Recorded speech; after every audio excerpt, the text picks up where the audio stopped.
വന്ദനെ, മോൾക്ക് അച്ഛനോടൊന്നും ചോദിക്കാനില്ലേ?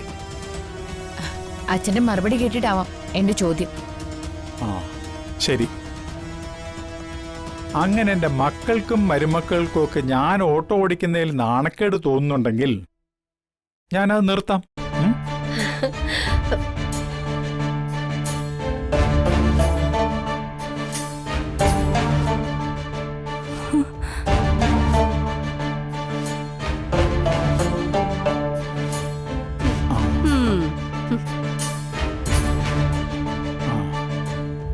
പ്രകാശിന്റെ പക്കല് ലക്ഷക്കണക്കിന് പണമുണ്ടല്ലോ.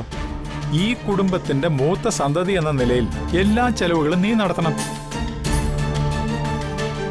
അതിന് നിന്നെ കൊണ്ട് കഴിയില്ലെങ്കിൽ മനോജ് ഏറ്റെടുക്കണം. പിന്നെ കടം വാങ്ങിയ മുഴുവൻ തുകയും ഉടനെ എനിക്ക് തിരിച്ചു തരണം. സ്വന്തം അച്ഛൻ കുറുപ്പിന്റെ അഭിമാനക്കേടോർത്ത് വിഷമിക്കുന്ന ഹരിതമോള് വിചാരിച്ച അത് നടക്കുമല്ലോ അല്ലേ? എന്താ ഹരിതമോളെ, പണം തിരിച്ചു തരുമോ? തരാൻ പറ്റില്ലല്ലേ? എന്നാ പിന്നെ എന്റെ മൂത്ത മോള് വസന്ത നല്ലൊരു തുക അച്ഛന് ചെലവിനായിട്ട് എണ്ണിത്തരണം.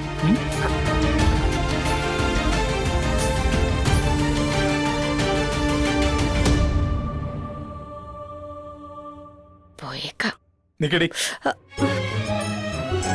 നീയല്ലേ എനിക്കെതിരെ യൂണിയൻ ഉണ്ടാക്കിയത്? അത് ഇനി ഞാനൊരു അഭിപ്രായം പറയാം.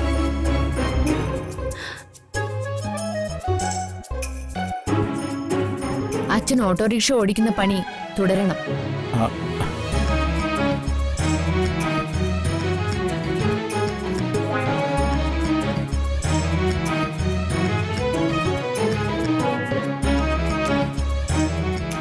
എന്റെ ഭർത്താവ് സ്വന്തം കാലിൽ നിന്ന് പണിയെടുക്കുന്നതിന്റെ സന്തോഷം ആഘോഷിക്കാന് ഞാൻ പാൽപ്പായസം ഉണ്ടാക്കിയത്. അച്ഛനെ അനുകൂലിക്കുന്നവർക്ക് പായസം കുടിക്കാം, അല്ലാത്തവർക്ക് പോകാം. അച്ഛമ്മേ, അതിനകത്തുനിന്ന് ഒന്നും കിടത്തേ മാധവേട്ട.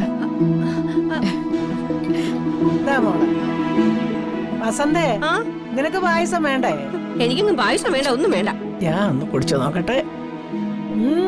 നല്ല പായസം, നല്ല പായസം. ഇതാരാ ഉണ്ടാക്കിയേ? നല്ല പായസമാണല്ലോ. പതുക്കെ കുടിക്കടി. പായസത്തിന് മുമ്പിൽ പാമ്പും തല താഴ്ത്തും അല്ലേ വസന്തേച്ചി? പൊടി അവിടുന്ന്. അമ്മേ, പറയാതിരിക്കാൻ വയ്യ, നല്ല ഉഗ്ഗൻ പായസം. അയ്യോ, ഇത് കുടിക്കാതെ ഇതെങ്കിൽ നഷ്ടമായേനെ. എന്തായാലും മനോജും പ്രകാശും ഒന്നും കുടിച്ചില്ലല്ലോ, അതും കൂടി ഞാനിങ്ങ് കുടിച്ചേക്കാം.